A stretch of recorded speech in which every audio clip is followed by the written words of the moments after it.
Então, bom dia, gente. Hoje nossa aula de biologia será sobre a síntese proteica e o código genético. Aula de número 13. Então, o código genético. A mensagem genética contida no DNA é formada por um alfabeto de 4 letras, que correspondem aos 4 nucleotídeos, ou seja, as 4 bases nitrogenadas, que é a adenina, timina, citosina e a guanina. Com essas 4 letras, é preciso formar palavras que possuem o significado de aminoácidos. Cada proteína corresponde a uma frase formada pelas palavras, que são os aminoácidos. E de que maneira apenas 4 letras do alfabeto do DNA poderiam ser combinadas para corresponder a cada uma das 20 palavras representadas pelos 20 aminoácidos diferentes que ocorrem nos seres vivos? Aqui já tem a síntese proteica, mas a gente tem que ver outras coisas antes. Mas só para relembrar que a cadeia de DNA, né, ela tem essas letras, que são as 4 bases nitrogenadas, que vão formar os aminoácidos. Então, cada trinca aqui de 3 bases, por exemplo, ACC, vai determinar na transcrição para o RNA um códon, que deve corresponder, como no RNA não tem a timina e tem a uracila no lugar, aqui onde tem a adenina vai entrar a uracila, onde tem a citosina vai entrar a guanina. Então, no RNA mensageiro, é o RNA que vai levar a mensagem do núcleo para o citoplasma da célula, ele vai carregar, então, transportar, né, o código genético. E cada trinca, então, cada códon vai determinar um aminoácido. E lembrando que essa sequência de aminoácidos vai produzir, né, ou seja, é uma proteína. As proteínas são formadas, então, por centenas de aminoácidos unidos uns aos outros. Uma proposta brilhante sugerida por vários pesquisadores e depois confirmada por métodos experimentais foi a de que cada 3 letras, né, uma trinca de bases do DNA corresponderia uma palavra, isto é, um aminoácido. Nesse caso, haveriam 64 combinações possíveis de 3 letras, o que seria mais do que suficiente para codificar os 20 tipos de diferentes aminoácidos. Matematicamente, utilizando o método das combinações, seriam, então, 4 letras combinadas 3 a 3, ou seja, 4 elevado a 3, que dá 64 combinações possíveis. O código genético do DNA se expressa por trincas de bases que foram denominados de códons. Cada códon, formado por 3 letras, corresponde a um certo aminoácido. A correspondência entre o trio de bases do DNA, o trio de bases do RNA e os aminoácidos, por eles especificados, constitui uma mensagem em código que passou a ser conhecida como código genético. Mas surge um problema. Como são 20 os diferentes aminoácidos, há mais códons do que tipos de aminoácidos. Deve-se concluir, então, que há aminoácidos que são especificados por mais de um códon, o que foi confirmado. A tabela abaixo especifica os códons de RNA mensageiro que podem ser formados e os correspondentes aminoácidos que especificam. Então, nessa tabela, a gente tem a primeira base, a segunda base em azul e a terceira em verde. Então, vamos, por exemplo, pegar aqui a fenilalanina. A fenilalanina, ela é determinada por dois códons diferentes, ou seja, né, uracila, uracila, uracila e uracila, uracila, citosina. Então, o que está em vermelho aqui é da primeira base, o que está em azul é da segunda e da terceira base. Então, a gente vai ter aqui vários códons que vão determinar o mesmo tipo de aminoácido. Tá? E aqui temos alguns códons, como o UAA, por exemplo, que está dizendo stop códon. O que isso significa? Que ali vai terminar a leitura do código genético para um gene. Então, no nosso código genético, no DNA, seria tipo assim, o final de uma frase. Tá? Terminou a fabricação do gene. Então, a gente tem vários stop códons. Lembrando que o nosso organismo precisa de 22 aminoácidos. Dizemos que o código genético é universal, pois em todos os organismos da Terra atual ele funciona da mesma maneira, quer seja em bactérias, em uma cenoura ou mesmo no homem. O códon AUG, que codifica para o aminoácido metionina, também significa início de leitura, ou seja, é um códon que indica aos ribossomos que é por esse trio de bases que deve ser iniciada a leitura do RNA mensageiro. Então, assim como tem o stop códon, também tem os códons que indicam que ali é o início da formação de um gene, né? Note que 3 códons não especificam nenhum aminoácido, são os códons UAA, UAG e UGA. A gente não precisa decorar isso, tá? Chamados de códons e parada durante a leitura, ou stop códons do RNA, pelos ribossomos na síntese proteica. Disse que o código genético é degenerado, porque cada palavra, que são os aminoácidos, pode ser especificada por mais de uma trinca. Splicing alternativo. Splicing só ocorre em células eucarióticas e consiste na retirada dos introns, parte que tem função de desmontar de um RNA mensageiro, de forma a produzir exons, que são a parte do gene capaz de codificar as proteínas. Ocorre no núcleo e consiste na remoção dos introns e união dos exons, imediatamente após a transcrição do RNA. Então, aqui a gente tem um segmento, né, a cadeia de DNA, ocorre a transcrição primária para RNA mensageiro, né, o RNA copia a mensagem do DNA, e aqui a gente tem 2 exons e um intron. Então, o que vai acontecer?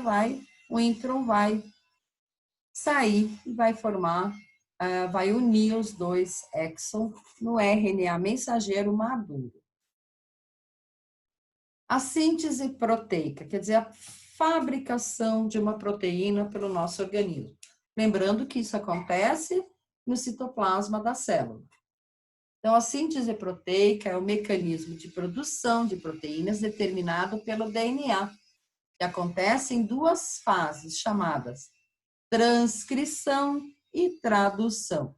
Exatamente nessa ordem. Primeiro, o código genético do DNA deve ser transcrito para o RNA mensageiro, que leva a mensagem para fora do núcleo, né, para o citoplasma.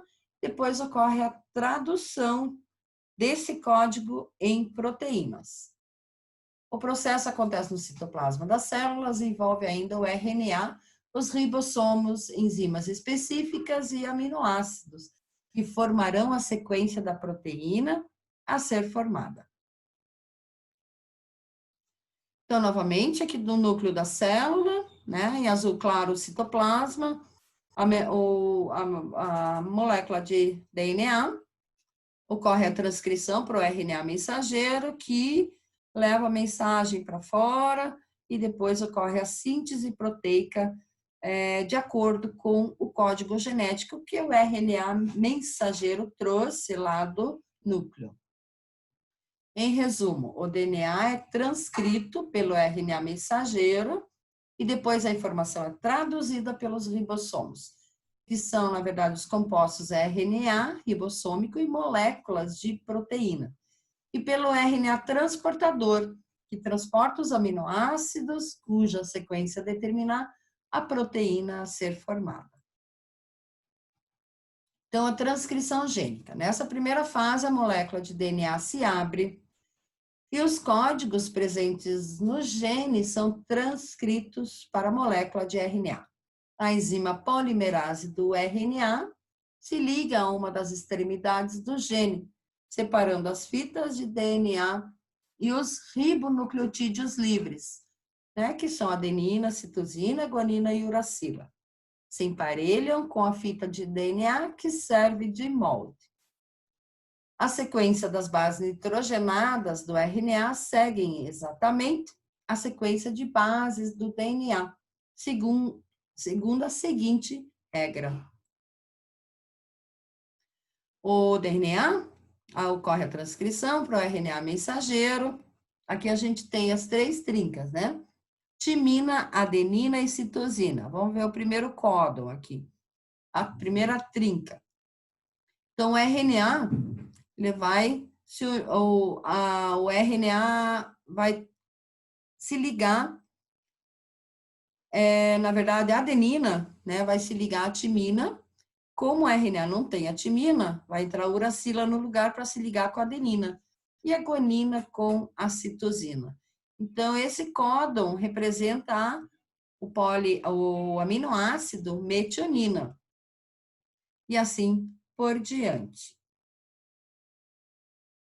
Agora, tradução gênica, que é a formação, né, das proteínas. A cadeia polipeptídica, que é a cadeia de proteínas, é formada pela união de aminoácidos segundo a sequência de nucleotídeos do RNA mensageiro. Essa sequência do RNA mensageiro, denominada códon, é determinada pela sequência de bases da fita do DNA, que serviu de molde.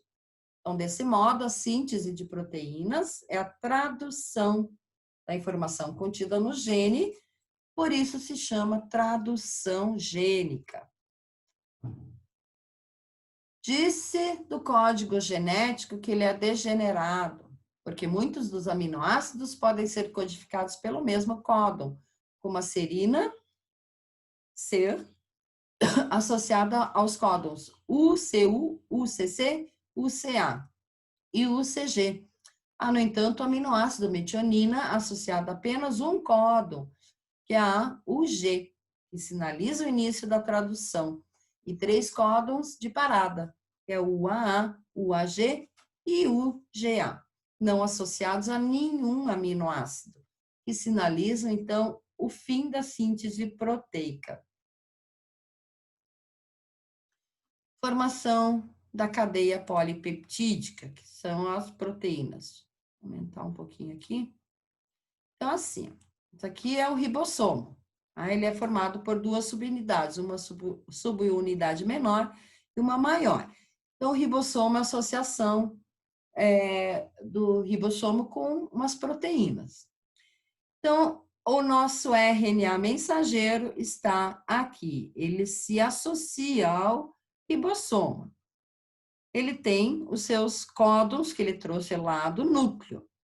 Agora, existe o RNA transportador, que tem o anticódon, que também é formado por 3 bases, né, de acordo com as bases que o códon apresenta. Então, cada RNA transportador sabe exatamente qual códon ele vai, qual anticódon, qual aminoácido ele vai transportar e inserir aqui nos códons.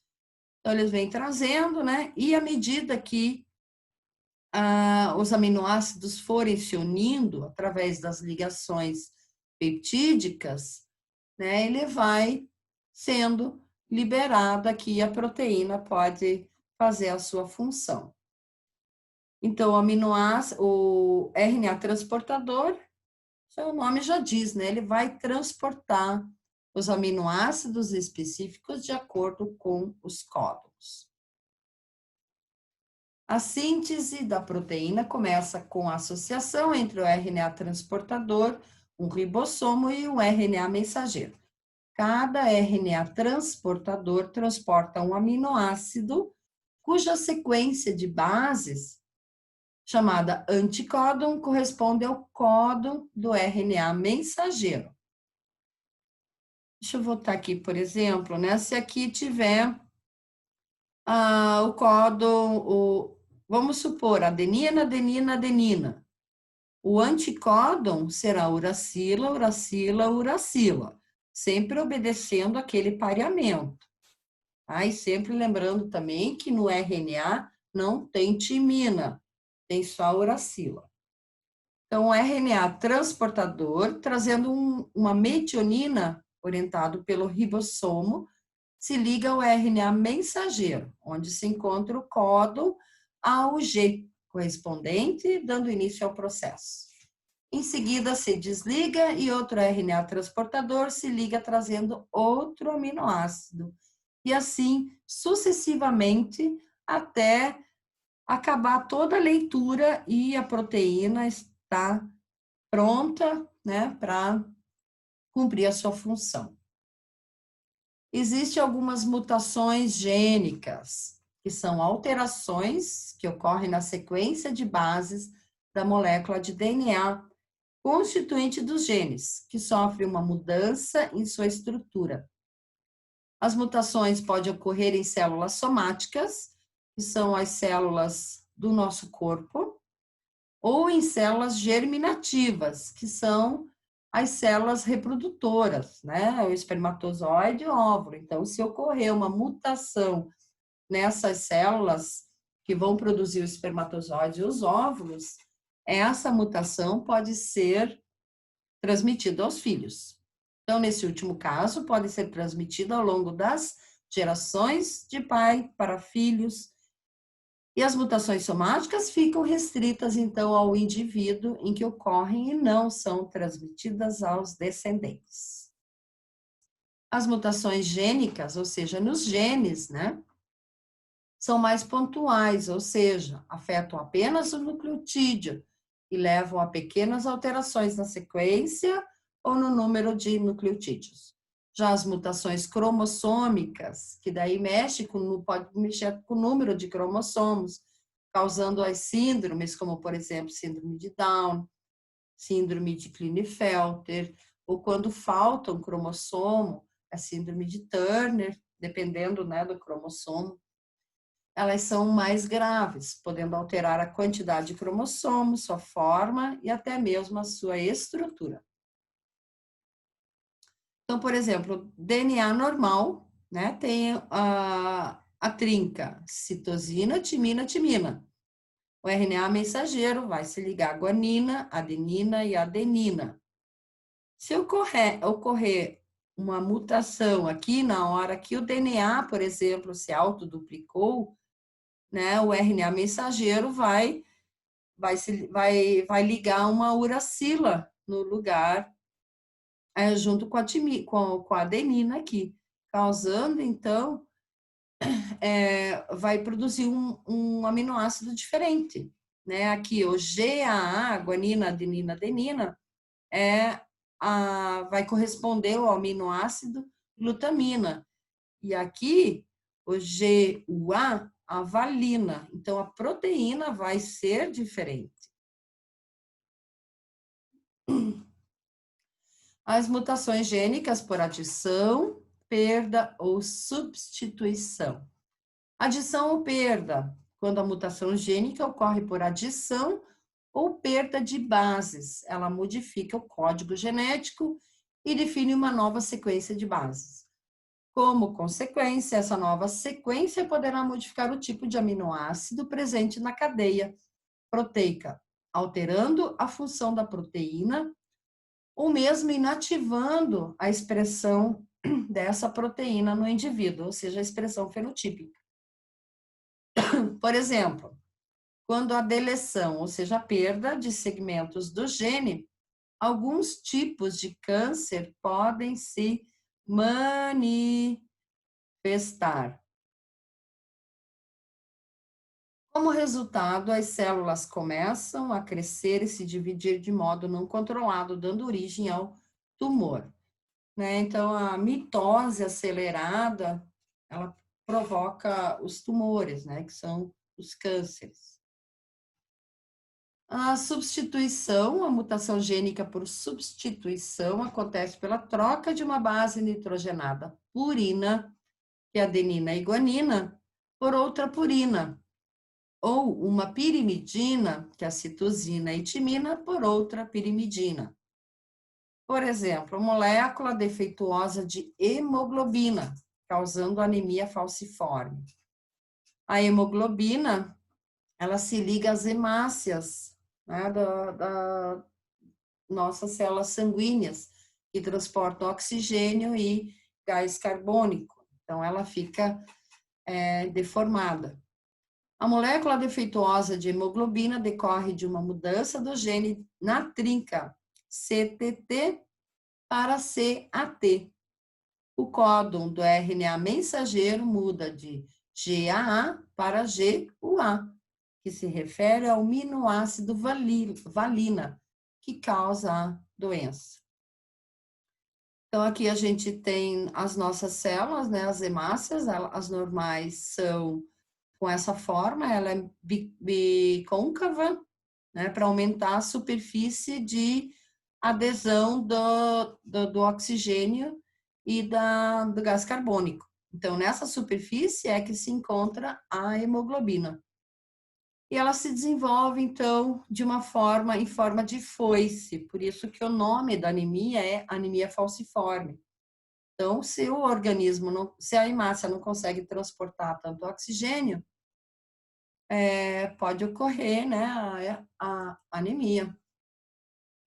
Existem mutações silenciosas que não alteram o aminoácido da cadeia polipeptídica. Isso acontece quando a substituição de uma base nitrogenada não resulta em um códon para outro aminoácido. Por exemplo, vamos supor que uma das trincas de um exon seja AA e que tenha mudado para AAG. A trinca AA, ao ser transcrita em RNA mensageiro, corresponderá ao códon UUU e a trinca AAG ao códon UUC. As causas das mutações. De modo geral, as mutações acontecem devido a algum erro no processo de duplicação do DNA. No entanto, existem certos fatores do ambiente que podem levar ou elevar a taxa de incidência, né, desses erros genéticos. Então, a exposição excessiva aos raios-x, ou seja, as radiações que a gente recebe, substâncias presentes no fumo, a luz ultravioleta do sol, o ácido nitroso e alguns corantes presentes em alimentos, por exemplo, podem favorecer o surgimento das mutações. As mutações, elas também aumentam a variabilidade genética de uma população, então nem sempre elas são mutações que causam algum mal, né? Muitas vezes elas são benéficas. E terminando a nossa aula de hoje, interrompendo a gravação, muito obrigada, alunos.